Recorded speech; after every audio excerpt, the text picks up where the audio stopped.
Bien-aimés dans le Seigneur, frères et sœurs, bonjour, que le Seigneur vous bénisse. En tout cas, merci beaucoup de votre temps ainsi que de l'attention que vous allez accorder à notre message d'aujourd'hui. Nous sommes en train de continuer avec notre message sur les œuvres mortes et aujourd'hui, nous en sommes à notre quatrième et dernière vidéo. Dans nos vidéos précédentes, nous avions défini ce que c'est une œuvre morte. Bien-aimés dans le Seigneur, une œuvre morte n'est autre que toute œuvre qui, de par sa nature, est bonne, mais elle est produite malheureusement par une mauvaise intention ou faite avec une mauvaise motivation. Dans le livre de Hébreux, au chapitre 9, la Bible nous dit que le sang de Jésus-Christ nous purifie ou encore purifie nos consciences de toute œuvre morte. Frères et sœurs, nous devons désirer à ce que nos consciences soient lavées, purifiées par le sang de Jésus-Christ de toute œuvre morte. Nous devons nous débarrasser des œuvres mortes. Mais comment pouvons-nous nous en débarrasser si au préalable nous ne connaissons pas ce que c'est une œuvre morte? Voilà le pourquoi de cette série de messages que nous pensons beaucoup de gens ont aimé parce que nous recevons différentes réactions par rapport aux messages que nous avions déjà mis à la disposition des enfants de Dieu. Et le Seigneur que nous prions n'approuve pas les œuvres mortes. Il rejette les œuvres mortes. Nous avions donné un exemple dans l'Ancien Testament. Il y a des endroits où Dieu refusait d'accepter les adorations de gens. Or, la Bible nous renseigne que Dieu aime l'adoration. Dieu siège au milieu de l'adoration. Mais pourquoi le Dieu que nous servons, qui aime l'adoration, qui siège au milieu de l'adoration, pouvait-il rejeter l'adoration de son peuple? C'est tout simplement parce que son peuple l'adorait avec leurs lèvres, mais leur cœur était très loin de Dieu. Par là, nous comprenons, frères et sœurs, que Dieu ne considère pas seulement l'acte extérieur, mais Dieu va plus loin pour voir le cœur, la disposition du cœur, l'intention qui produit l'acte, la motivation derrière l'acte posé ou les œuvres qui sont faites. Voilà pourquoi dans l'Église de Jésus-Christ, nous prêchons de manière à ce que les enfants de Dieu deviennent conscients de leur statut en Jésus-Christ, de leur identité en Jésus-Christ, pour comprendre que Dieu n'est pas seulement impressionné par les actes extérieurs, mais il veut que nos cœurs soient lavés, que nos cœurs soient purs. Frères et sœurs, nous continuons avec le sixième type des œuvres mortes, qui sont des œuvres produites ou faites rien que pour obtenir un intérêt quelconque ou pour avoir une rémunération. Et malheureusement, beaucoup de nous chrétiens, même nous qui sommes appelés serviteurs de Dieu, nous nous identifions à ce genre d'œuvres. Nous faisons beaucoup de choses bonnes, mais tout simplement parce que nous sommes en train de poursuivre quelques intérêts derrière. Généralement, ce sont des intérêts financiers ou encore matériels. Quand nous lisons dans Jean chapitre 6, nous voyons clairement comment les gens suivaient Jésus-Christ rien que parce qu'ils avaient mangé du pain. Et quelque part, quand Jésus-Christ a commencé à parler du royaume, les gens l'avaient abandonné. Et malheureusement, aujourd'hui aussi, il y a beaucoup de chrétiens. Nous suivons Jésus-Christ. Nous payons même des billets pour faire de longs voyages, voir tel ou tel autre serviteur de Dieu. Mais quelles sont les motivations derrière nos voyages? Quelles sont nos intentions? Généralement, c'est tout simplement parce que nous avons besoin d'un intérêt quelconque. Nous cherchons quelque chose de la part de Dieu, ce qui n'est pas mauvais. Mais dans l'Église véritable de Jésus-Christ, notre recherche de Jésus-Christ doit d'abord être basée sur l'amour que nous témoignons pour lui et aussi et surtout pour le salut de nos âmes. Beaucoup d'enfants de Dieu dans l'Église ne cherchent pas Dieu parce qu'ils ont besoin d'être sauvés, mais ils ont besoin de quelques biens matériels, parce qu'ils ont besoin de l'argent, de la promotion et de beaucoup d'autres choses. Bien-aimés dans le Seigneur, quand on fait des choses pour Dieu, quand on veut servir Dieu, tout simplement parce qu'il y a un intérêt derrière, tout ce que nous allons faire sera considéré comme étant une œuvre morte ou des œuvres mortes, frères et sœurs. Malheureusement, c'est de cette façon aussi que beaucoup d'enfants de Dieu en Israël servaient Dieu ou obéissaient Dieu. Ils n'obéissaient pas Dieu parce qu'ils reconnaissaient que Dieu était leur Père. Ils n'obéissaient pas Dieu de façon désintéressée, tout simplement parce qu'ils avaient de l'amour pour Dieu. Ils obéissaient Dieu souvent tout simplement parce que Dieu leur avait promis des choses. Et à cause de ces promesses qui constituaient des intérêts pour eux, ils arrivaient quand même à servir Dieu et à obéir Dieu. C'est pour cela que quand vous lisez le livre de Deutéronome, chapitre 28, que beaucoup de pasteurs aiment malheureusement prêcher aujourd'hui sans pour autant expliciter les contextes de ces chapitres, sans pour autant prêcher ces chapitres dans son entièreté, ils choisissent la partie où Dieu promet des bénédictions pour manipuler l'Église, pour susciter des émotions, parce qu'ils savent que ce sont des choses que les gens aiment écouter. Alors que si nous voulons prêcher Deutéronome chapitre 28, il ne faut pas seulement prêcher du premier verset jusqu'au 14e où de bonnes promesses sont faites aux enfants de Dieu, mais après le verset 14, il y a le verset 15 jusqu'à la fin où aussi des malédictions sont promises. Voilà comment nous pouvons montrer notre honnêteté et être équilibrés avec les Saintes Écritures. Mais on prêche la première partie et je disais tantôt, beaucoup d'enfants de Dieu obéissaient Dieu non pas parce qu'ils aimaient Dieu, mais à cause des promesses, à cause des intérêts. Et quand vous servez Dieu ou vous obéissez à Dieu, vous faites des choses pour Dieu, rien que pour des intérêts matériels ou financiers, ce que vous faites ne sera qu'une œuvre morte devant Dieu. Nous, l'Église de Jésus-Christ, nous ne faisons pas des choses rien que pour chercher des intérêts, mais nous faisons des choses parce que nous aimons Dieu, frères et sœurs. Or, nous savons que le Dieu que nous prions, il n'est pas seulement Dieu comme étant quelqu'un qui est très loin de nous, mais il est notre Père. Un père est proche de ses enfants. Un père connaît bien le besoin de ses enfants. Donc c'est un Dieu bon, un Dieu qui rémunère, évidemment, un Dieu, un père qui fait du bien à ses enfants. Mais nous, quand nous faisons des choses pour lui, nous ne le faisons pas parce qu'il peut faire des choses pour nous, ça nous le savons, mais nous le faisons parce que nous l'aimons, parce qu'il est notre Père. Donc, à la place de chercher des intérêts égoïstes, servons Dieu, obéissons Dieu par amour, honorons Dieu parce que nous l'aimons. Et ça, c'est très important. Bien-aimés dans le Seigneur, vous savez, quand vous lisez dans Matthieu chapitre 19, on nous parle de ce jeune homme riche qui est venu à Jésus-Christ pour demander comment faire pour hériter le royaume. Jésus-Christ lui dit, il faut vendre tout le bien et donner l'argent aux pauvres et venir, et après venir me suivre. Le jeune homme était triste et il alla sans pour autant rentrer. Et Jésus-Christ dit, il est très difficile pour un riche d'hériter le royaume des cieux. Et les apôtres, quand ils ont entendu cela, ils étaient choqués.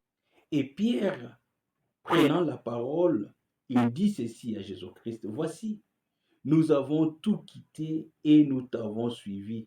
Qu'en sera-t-il de nous? Voilà. Des fois, nous nous posons aussi cette question.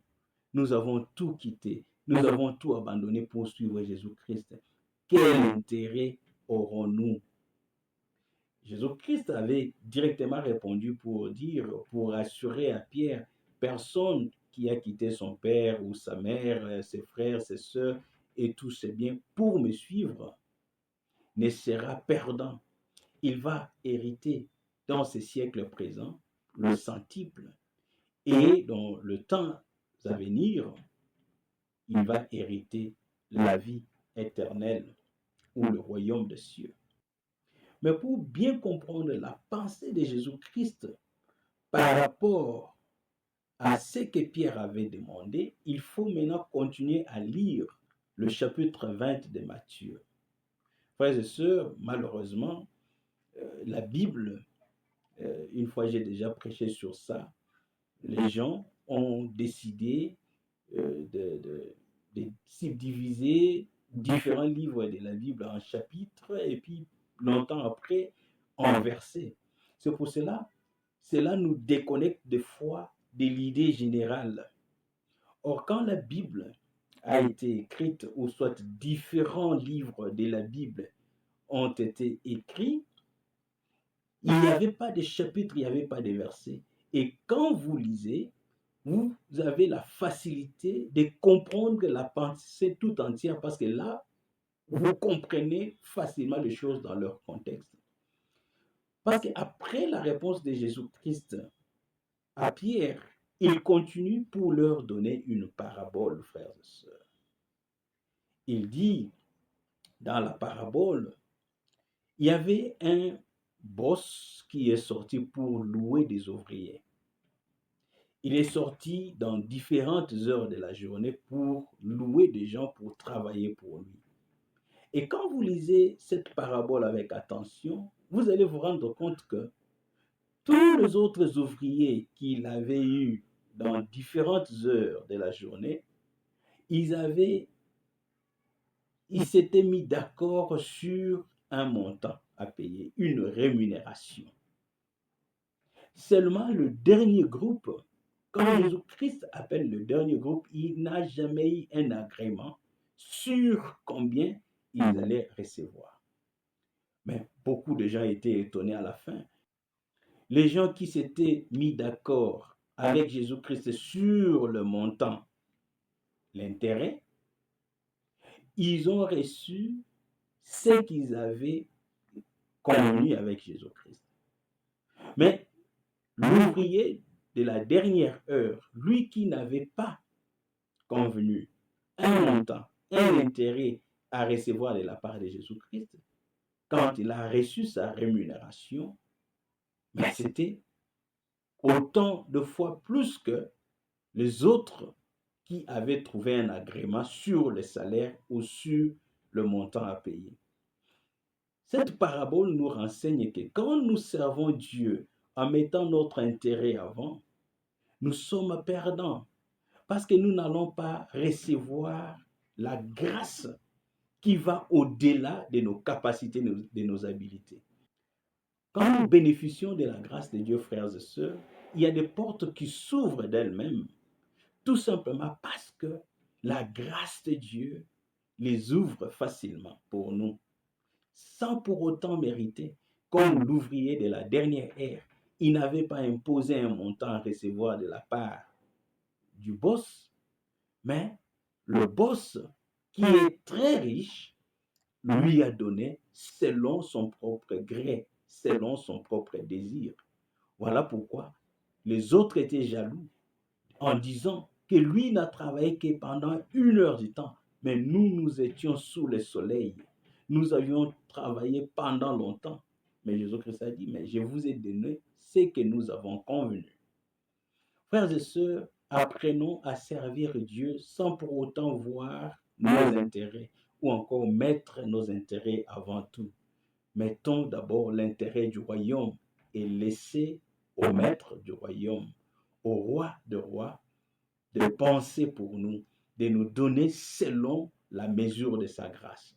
J'aime un passage dans Ecclésiaste chapitre 2, le verset 26, si ma mémoire est bonne. La Bible dit, ceux-là qui ne craignent pas le Seigneur, ceux-là qui n'honorent pas Dieu, Dieu leur donne le travail d'amasser de biens, de travailler durement, mais leur finalité, c'est pour aller donner ça à ceux-là qui plaisent à Dieu. Si nous faisons des choses de façon désintéressée, nous plaisons à Dieu sans pour autant mettre nos intérêts avant tout, le Seigneur ouvrira des portes. Il va répandre de ses bénédictions, même là où nous ne sommes pas qualifiés, même là où nous ne méritons rien. Mais la grâce de Dieu va surabonder et il va nous donner des choses au-delà de nos capacités, au-delà de nos attentes. Apprenons à faire des choses sans mettre nos intérêts avant tout. Servons Dieu par amour, non pas en suivant des intérêts. Il y a beaucoup d'exemples que nous avons vécus euh, dans l'Église, beaucoup de gens qui viennent servir dans l'Église, mais rien que pour des intérêts purement humains. Nous avons connu des gens qui, un seul dimanche, il va jouer dans différents ensembles, différentes églises, tout simplement parce qu'il court derrière l'argent.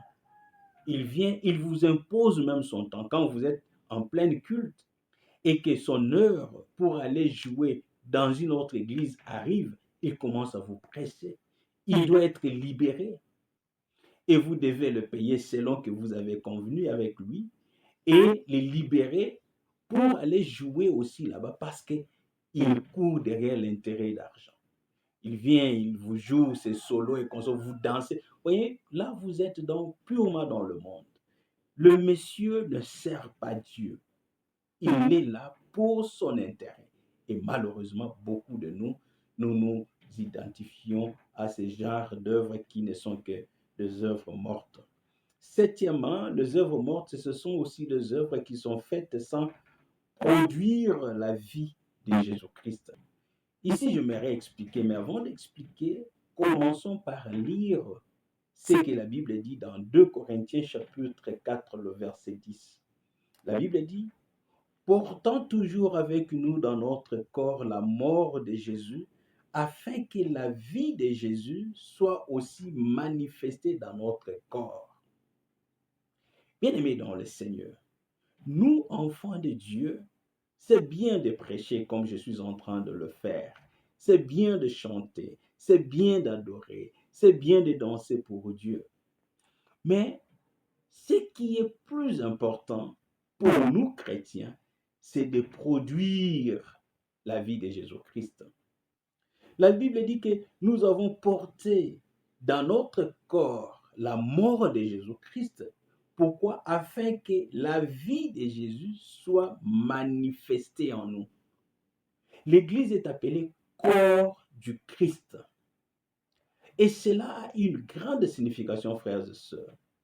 Ça, c'est un corps mystique qui a plusieurs membres. Et les membres, c'est nous, ses enfants.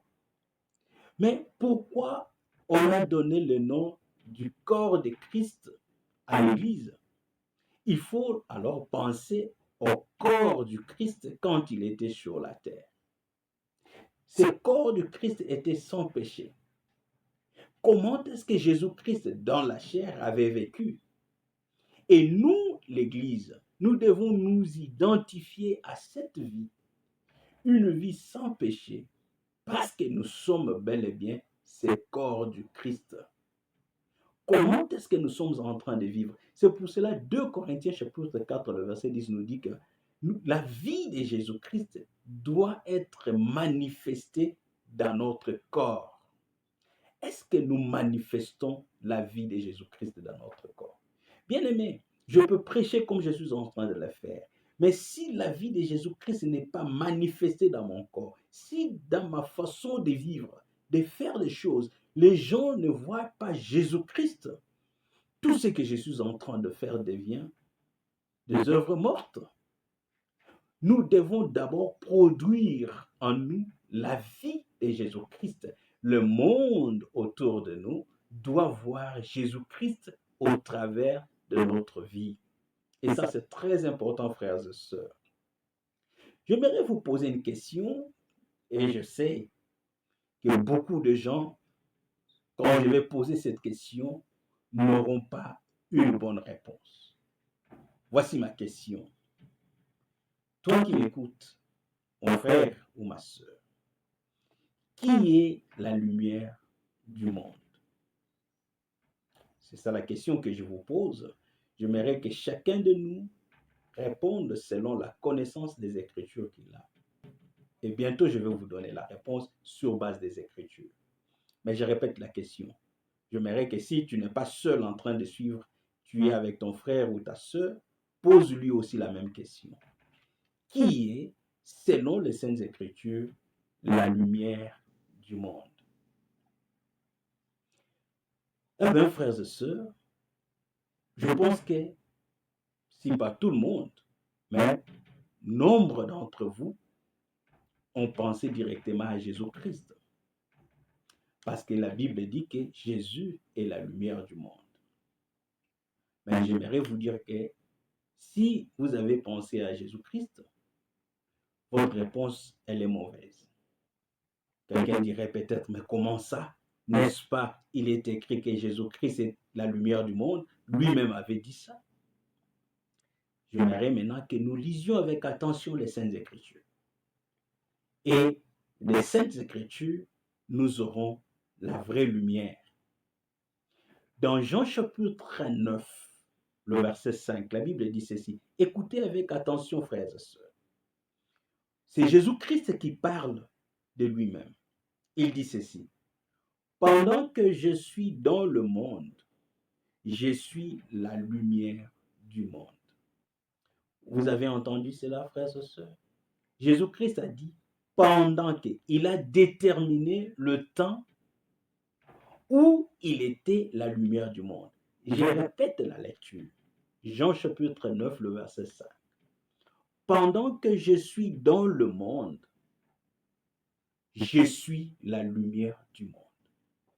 Donc Jésus-Christ était la lumière du monde pendant qu'il était physiquement dans le monde. Parce qu'il a toujours été dans le monde étant Dieu. Ici, il ne parlait pas en tant que Dieu, l'Esprit. Sinon, il n'allait pas dire pendant que je suis. Il n'allait pas déterminer une portion du temps. Il le dit quand il est physiquement dans le monde. Il dit pendant que je suis dans le monde, je suis la lumière du monde. Maintenant, dans la prière de consécration de ses apôtres ou de ses disciples, dans Jean chapitre 7, le verset 11, il dit ceci. Je ne suis plus dans le monde, mais eux, c'est-à-dire ses disciples, ils sont dans le monde. Là, Jésus-Christ, à la fin de sa mission, il fait une prière de consécration de ses disciples.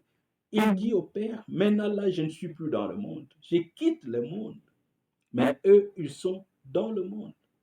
En d'autres termes, si nous voulons comprendre ces passages à la lumière de Jean chapitre 9, le verset 5, ici, nous sommes dans une étude des Écritures, nous comprenons que la lumière du monde est en train de partir. Et qui est resté comme lumière du monde? Bien évidemment, le Seigneur. Allons maintenant dans Matthieu chapitre 5, le verset 14. La Bible dit ceci. Vous êtes, ça c'est Jésus-Christ qui parle maintenant à ses disciples. Vous êtes la lumière du monde. Une ville située sur une montagne ne peut être cachée.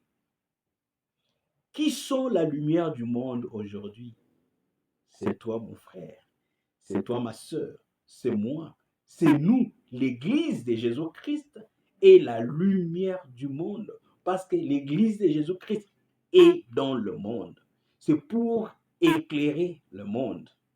Mais pourquoi cette vie de Jésus-Christ n'est pas donnée au monde? C'est tout simplement parce que nous échouons d'être la lumière véritable du monde pour éclairer les gens autour de nous au travers de notre comportement, notre façon de nous habiller, notre façon de parler, notre façon de vivre.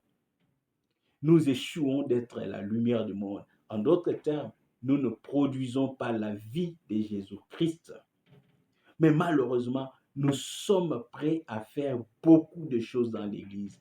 Danser, chanter, crier, sauter, prêcher, parler en langue, faire ceci, faire cela. Tout ça, c'est bien. Mais si la vie de Jésus-Christ n'est pas manifestée au travers de nous, tout ce que nous faisons deviennent devant Dieu comme des œuvres mortes. Frères et sœurs, 8e type d'œuvre morte, et nous allons mettre un point par là, ce sont des œuvres qui sont produites rien que pour faire plaisir aux gens, rien que pour satisfaire les gens.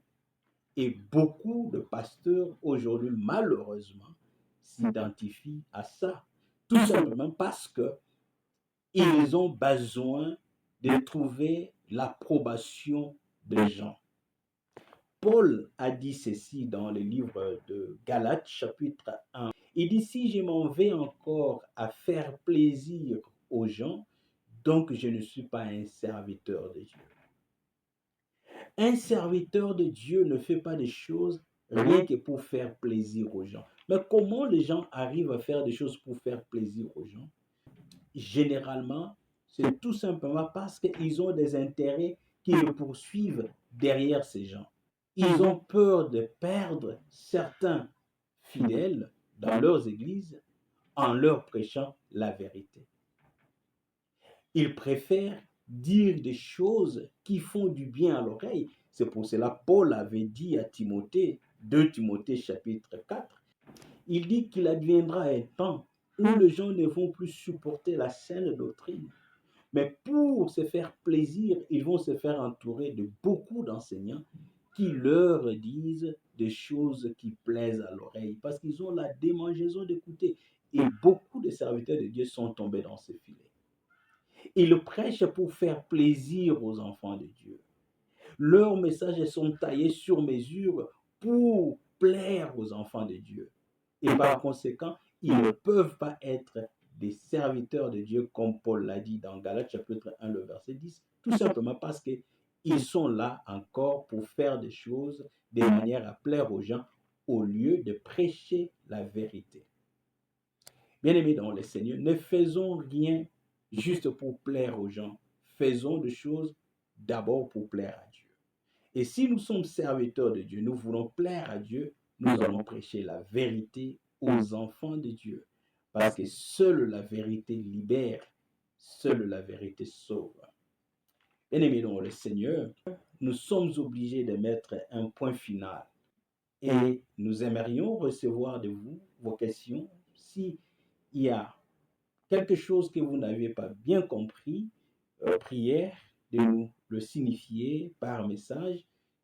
Et nous allons voir par la grâce de Dieu comment clarifier beaucoup plus les choses sur ce point. Que le Seigneur vous bénisse. Le moins que nous puissions vous demander, c'est de partager nos messages avec vos frères, vos sœurs. Quand vous trouvez nos messages sur Facebook, quand vous recevez nos messages sur WhatsApp ou encore sur YouTube, n'hésitez pas de les partager. Ce sont de vérités que l'Église a besoin pour que l'Église soit réellement libérée, afin que nous tous ensemble, nous puissions servir Dieu pour sa propre gloire, de façon désintéressée, et il y a autant de bénéfices quand nous les faisons bien. Et pour le faire bien, nous devons commencer par avoir la connaissance de la vérité, car seule la vérité libère. Que le Seigneur vous bénisse. Shalom.